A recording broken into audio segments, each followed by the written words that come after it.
உங்களுக்கு ஒருவர் கொடுக்கப்பட்டிருக்கிறார். சொல்லுங்க, எனக்கு ஒருவர் கொடுக்கப்பட்டிருக்கிறார். இந்த சத்தியெல்லாம் இருதயத்தில் இருந்துச்சுன்னா நீங்க பயப்படவே மாட்டீங்க.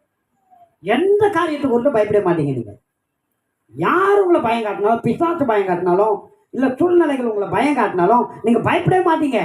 நீங்க சொல்லுவீங்க, அந்த சூழ்நிலையை பார்த்து, அந்த பயத்தை பார்த்து சொல்லுவீங்க, எனக்கு ஒருவர் கொடுக்கப்பட்டிருக்கிறார், அவருடைய நாமம் அதிசயமானவர், ஆலோசனை கர்த்தர், வல்லமையுள்ள தேவன், நித்திய பிதா, சமாதான பிரபு, அல்லேலூயா, சகல அதிகாரம் உடையவர்.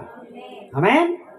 சொல்லுங்க, சகல அதிகாரம் உடையவர், சர்வ வல்ல தெய்வம் எனக்கு கொடுக்கப்பட்டிருக்கிறார், என் கூட இருக்கிறார், என்னை விட்டு விலகவே மாட்டார், என்னை கைவிடவே மாட்டார், என்னை மீட்க, என்னை ரட்சிக்க, என்னுடைய எல்லா சூழ்நிலையிலிருந்தும், என்னுடைய எல்லா பிரச்சனையில இருந்தும், எல்லா போராட்டத்தில் இருந்தும், எல்லா நெருக்கத்தில் இருந்தும், எல்லா உபத்திரவத்தில் இருந்தும் என்னை ரட்சிக்க, என்னை மீட்க தெய்வமே மனிதனாய் இறங்கி வந்தார். இதை நான் நம்புகிறேன், இதை நான் விசுவாசிக்கிறேன், இதை நான் உறுதியாய் அறிக்கையிடுகிறேன். அல்லேலூயா. நம்முடைய நம்பிக்கையை அறிக்கையிடுவதில் அசைவில்லாமல் உறுதியாக இருக்க வேண்டுமா?